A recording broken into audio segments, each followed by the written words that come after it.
The Strategic Hot Box with Dr. Brandi Love Stankovic. Discussing leadership, business, and how to take control of your life and achieve greatness. From the streets of Las Vegas, energized, informed, and never diluted. It's time to kick some ass.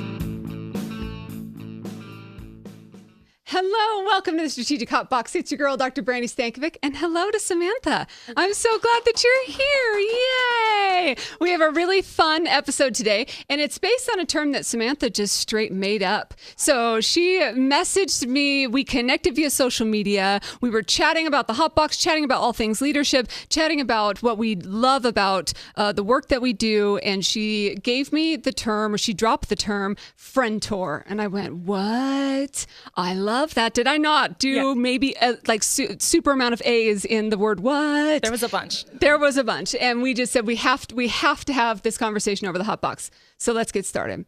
So when it comes to mentorship and when it comes to mentoring, and the official title for today is Mentor the Friendtor here on the Hot Box. And when it comes to mentoring in general, I think about that term a lot in leadership. It comes up a lot. It's potentially the most overused word in leadership.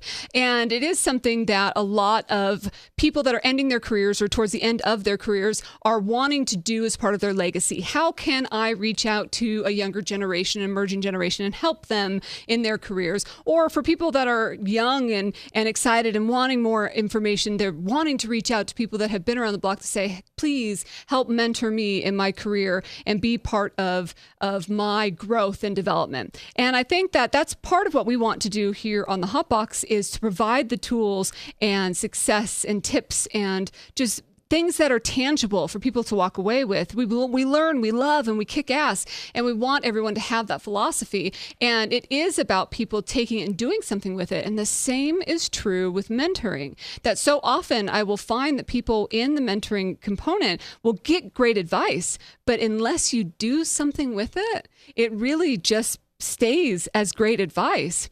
And I think that mentoring in general is something that people think that they need, but don't necessarily know exactly what that means. And people will say, I just need a mentor. Or people will say, I just want to mentor. Or people will actually have even framed me as a mentor. Like, I want you to be my mentor. You're such a mentor to me. And I think, did you just call me old? And I think to myself, like, does that mean I'm old? But no, of course not. It just means that there's some sort of relationship there of sharing or exchanging knowledge. And I think that a lot of times people don't even know or aren't even sure exactly what that means. I commonly will use the term sponsor, and I think that we've talked about it here on the Hot Box as well, which for me adds an element of people taking action on my behalf or taking action on your behalf. And that's, of course, part of what we really want here on the Hot Box with the kick-ass and that in our philosophy. But really, mentoring, sponsoring, friendtoring, which we're going to dig into here with Symantha, is this idea of what do we do and how do we take action on that?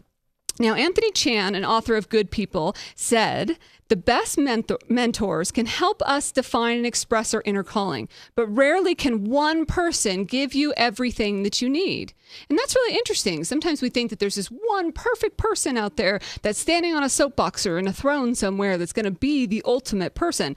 And really, they may not be everything or reach every side of you and provide all the tools that you might need to succeed. So we might want to gain and pull from different people. And Anthony Chan defines different types of mentors. So the ones that he defines, or the 5 different types he defines, are first, the master of craft. So this is somebody that is really good at the job or the craft, the skill, the art that you want to be better at. So finding a mentor down a particular skill function that you want to improve. The second being a champion of your cause. So this is somebody that's going to act, this maybe as your sponsor, this is somebody that's going to champion you, that's going to be your person out there. Number 3 is the co-pilot. This might be your work person, this might be your work spouse, this might be your best friend, this might be somebody in your life that is your kind of partner in crime. This is your co-pilot, the one that's by your side as your mentor.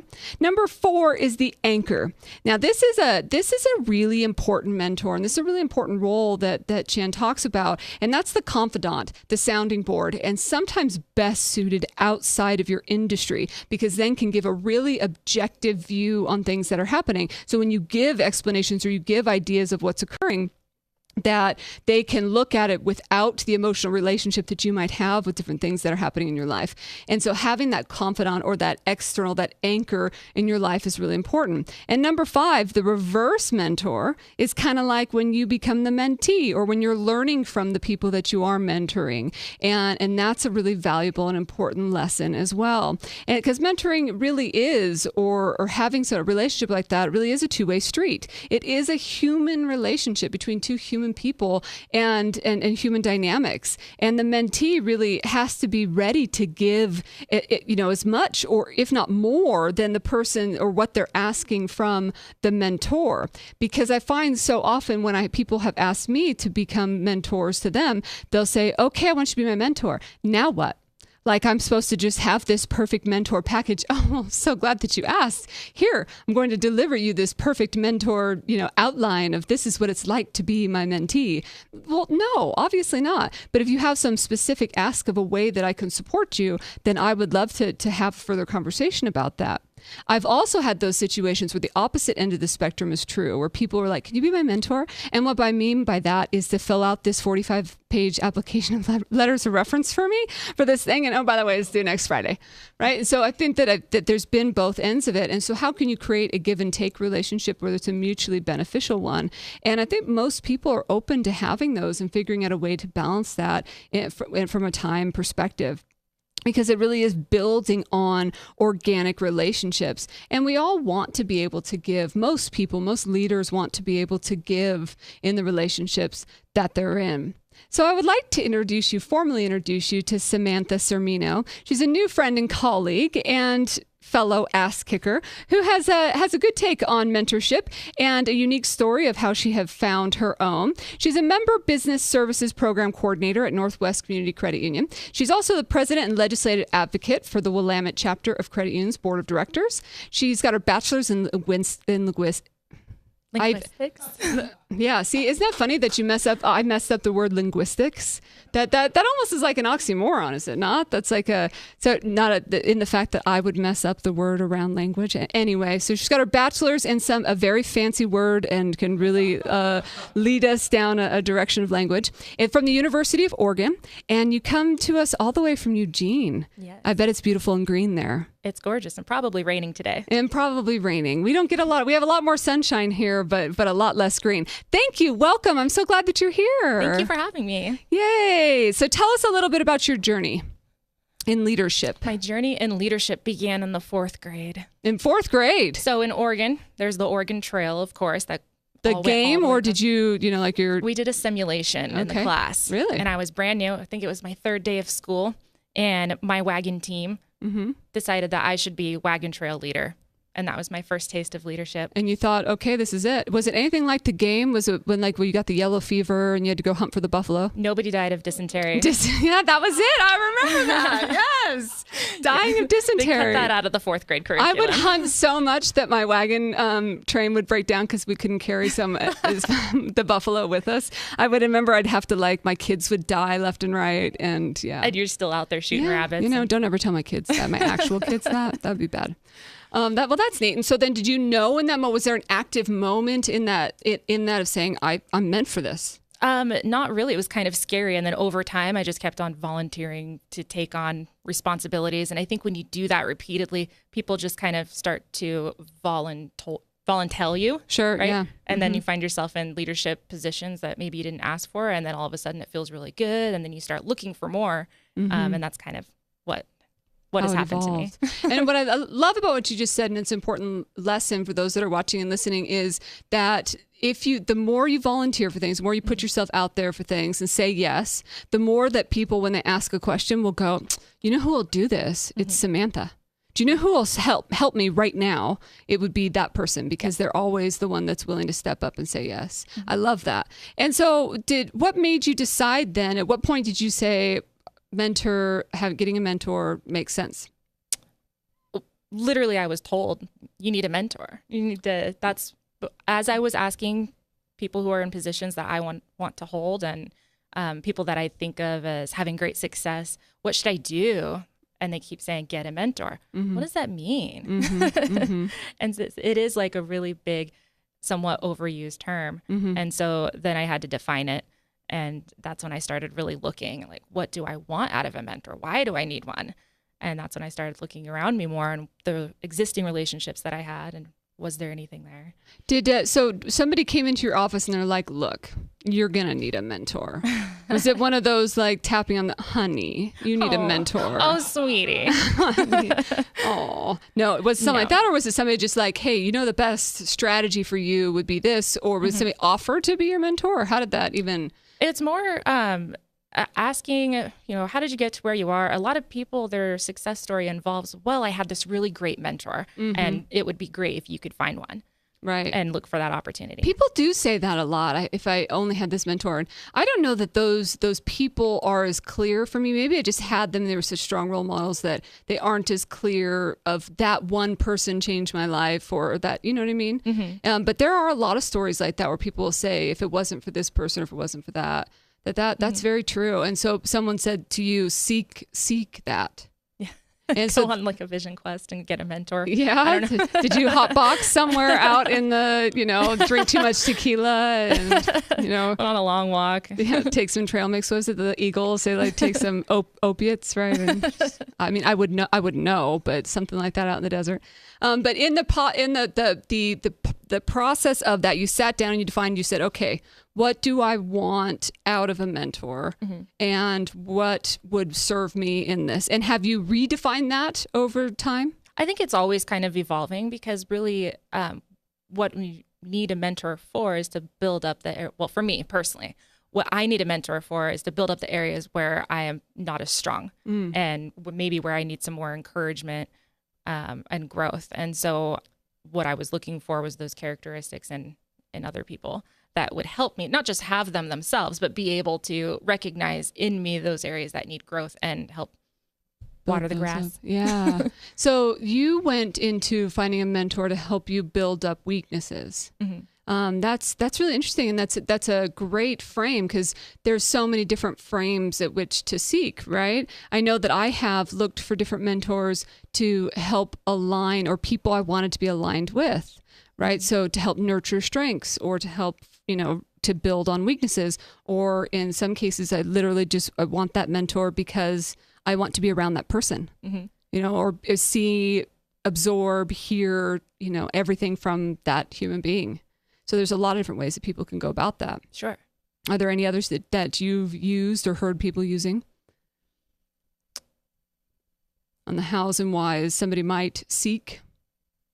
I think that for a lot of people, especially young professionals, when you're looking for a mentor, it's usually you're looking for somebody who can offer an opportunity that maybe you wouldn't naturally come across being a yo pro. Mm-hmm. That's air quotes for people not watching. Yeah. So is that the hip term for young professional? Yeah. It's kind of like fro-yo, but it's yo pro. Yo pro. I haven't heard that before. You've heard it too? The producers are no.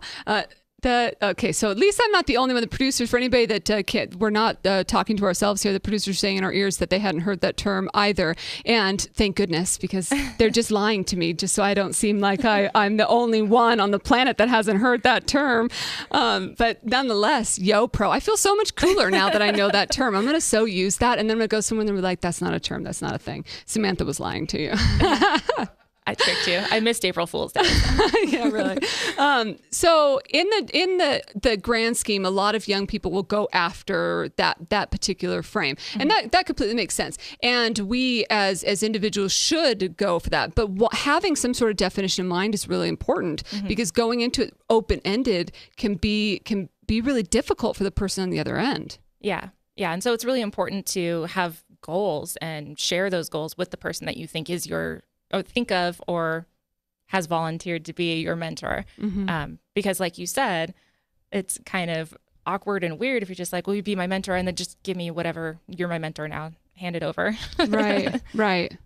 And there's sometimes that the questions or things can be so elusive, or the person receiving it cannot feel qualified to offer, and that isn't necessarily the relationship that either person wants either, because there is obviously always something to be able to share and things like that. So when did you realize that you had found a mentor that was also a friend? I have this friend that is always pushing me all the time. Whatever my flavor of the week goal is, I get analysis paralysis where I'll just overthink it and think it and think it. And she gives me the kick in the ass that I need, like, get out there and do it already. And so what she had done was she called me and she said, we're going skydiving for your birthday. You've been talking about it for years. It's already paid for. It's scheduled. We're going. Wow. And so it was after that experience and thinking about how it affected my personality to finally jump out of a plane and why I took the leap, so to speak. It wasn't that she did it for me, but she was right there guiding me along the way and pushing me to do it. And then thanks to Facebook memories, I had realized that every time I had ever posted something about a job interview or some new opportunity, she was always the first one right there commenting, encouraging me along. And it was always in my professional life where she was pushing me the most, even though the really big thing was jumping out of a plane, right? Right.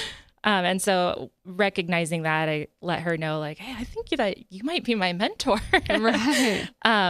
And she took that really well. And so we actually talk a lot more. She added to her resume. Yeah. I absolutely love that, because I think so often as professionals, young, old, trying to figure it out, just humans, we don't have enough people that are on our sides going, you know what? You kick butt.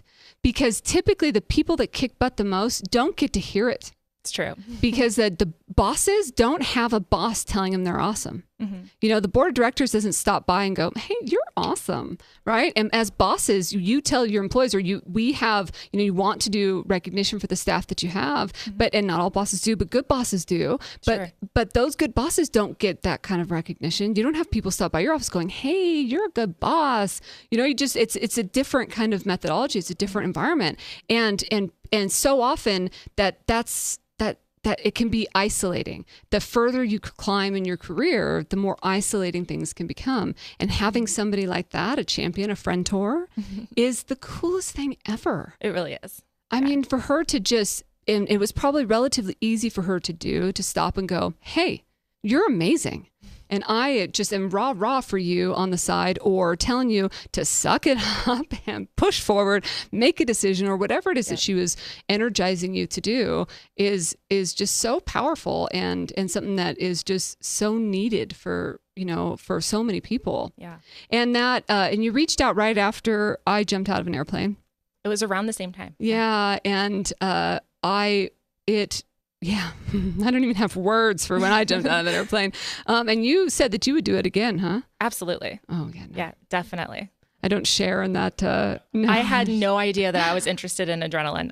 After that, I went to climb school. I started rock climbing, something I was always afraid to do. Now I'm going for another year of it. I joined a climbing club. Wow. So she's opened up this complete other side of you. And so how can somebody begin to, I think that the main kind of lesson, or part of the lesson in this, is that we should be, or push everyone that's listening and watching to be that for somebody else.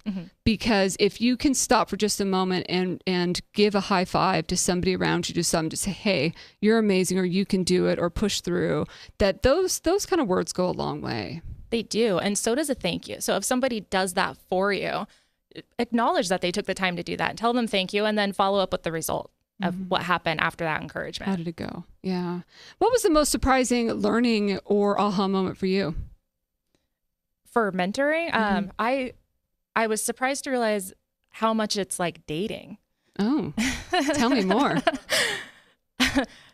Not that I'm super great at that, but so you swipe right in mentoring too? I'd swipe right on mentoring, yeah. It takes a lot of communication. You have to have goals in common, be on the same page. It's definitely a two-way street. And you can have a really great experience or you can have a bad experience. Sounds like a really boring dating life. Just totally talking shit. Well, give me some tips. Will you mentor me in my dating life, Brandi? Says the chick who's been married for 10 years. I mean, this is totally have no basis to say that whatsoever. Yeah, right. But nonetheless, the point that you were making was valid in the fact that the being on the same page, being aligned, goals being set, working towards the same vision is so powerful, whether it's a relationship, any sort of relationship, right? An interpersonal one and a mentorship, any sort of mentoring relationship, Friendtor relationship, you want to be on the same page. If you're not working towards the same goals, then you're working kind of against each other or pulling in some way or another.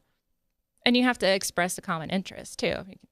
Can't just stare at each other across the room forever. Right, right. And so do you recommend sleeping with your Friendtors then? It really depends on your industry. Totally kidding. Don't take that advice, people that are watching and listening. Okay.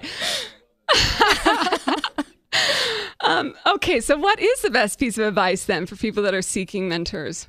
Make a plan. You got to have a plan, and you can be flexible in that plan. It's really hard to be flexible without a plan, though. Yeah. And it doesn't have to be super detailed. It can just exist in your mind. But if you don't have one, then you're not going to go anywhere. Right.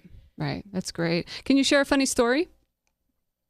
Fairly recently, it was kind of cold in Oregon, and I grabbed a scarf out of the dryer and just I drove to work. I ran to my car, and then I drove to work. And I got to my desk, and I was running a little bit late. So a coworker had come over and started talking to me right away. And I was taking my scarf off and just kind of shaking it out, and a pair of underwear just fell out like onto my chair. Oh, no. And so I completely froze and just started sweating, and I threw the scarf over it really fast. And I was like, I just need a minute. Oh no, were they your underwear? Yes. Yeah, they were mine. Oh my gosh. Please don't ask me to describe what they look like. No. Well, yeah, we'll let everyone just jump to that conclusion on their own. Oh my goodness. Thank you for sharing that. And I think my brain immediately went there as soon as you said pull it out of the dryer anyway, just so you know. Because it's happened to you, right? That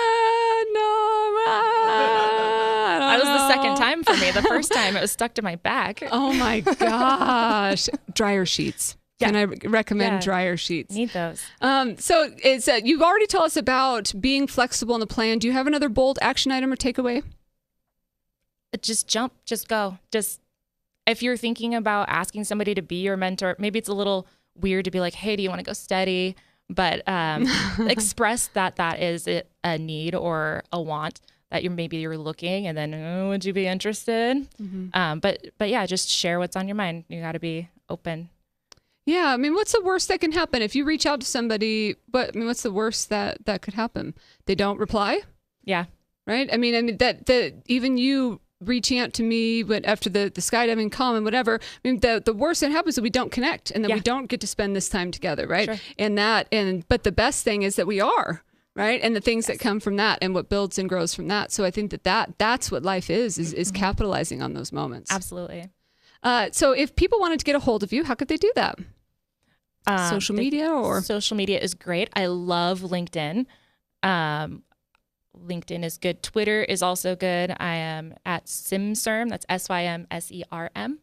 And those are my preferred social media platforms for professional And LinkedIn is under your full name? Yes. Okay. And do you want to just spell that really fast? Symantha, SYMANTHA .Sermino, SERMINO. Excellent. Thank you so much for being here with us today. Thank you for having me. Letting me ask all these questions and screw up linguistics and all of that. I appreciate it. Let's head out to our shout out.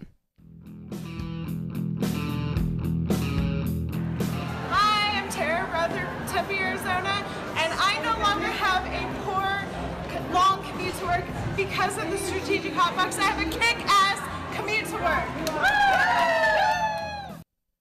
Thank you to Tara for that awesome shout out. And thank you for kicking ass on your ride to work. And I can't wait until you hear this one on your ride to work and hear you going, woo! with me in Vienna. That was amazing. Thank you very much. All right. It is my favorite time. It's your favorite time. It's time for us for our top 5 kick-ass on frientoring. Number 1 is connect and influence. The best thing to do in regards to mentoring and building or finding a friendtor is to connect, understand those individuals that may be out there, connect with them, and build influence or utilize the influence that you have in order to do that. Be open. Number 2, be open to new ideas. Be open to the ideas that people are bringing to the table. Be open and flexible if things need to change. Be open to what your goals will be and how those might shift into the future. Be open to what the future could hold if you have that advice or if you're working together. Number 3 is to diversify, to take the advice of Chan that we talked about earlier and having multiple mentors, having somebody that's a friendtor, having somebody that's the anchor, somebody that's the confidant, having the people on all different sides, somebody that's that part of your craft, and being able to pull on different sponsors, different mentors, different friendtors, and be able to build your own life in leadership and have a tribe in that way.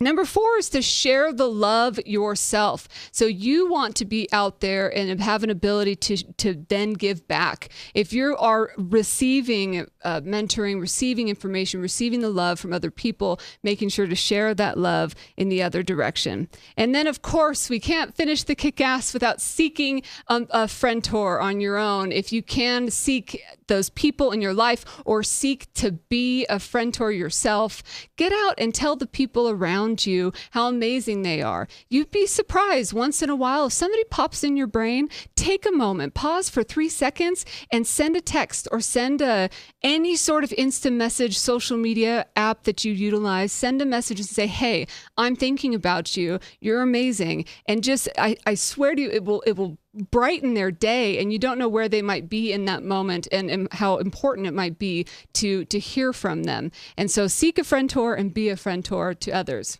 There's your top 5 kick-ass. Well, thank you very much for being here with me today. It's so fun to be able to build on the Hotbox and have people like you who have saw the skydive. I mean, I absolutely love the fact that the Hotbox comes full circle because we've been doing it for a couple years or over a couple years, coming up on 3 years here in a few months now. And it's so amazing to have different episodes impact people in different ways and then, or different messages and stories and things, and then be able to build on those stories. And that's kind of what happened here today. Yeah. So that was I stepped out of my own comfort zone. I jumped and then that hit and resonated with you, and the fact that you also had jumped, and it brought and opened this other side of life with you with this friendtoring. And here we are sharing that story with those in the Hotbox community as well. And the homies, the Hotbox homies. And I do too. And that's what this is all about, like a ripple effect and building and growing together and how we can build that community. So we want to be able to hear from all of you.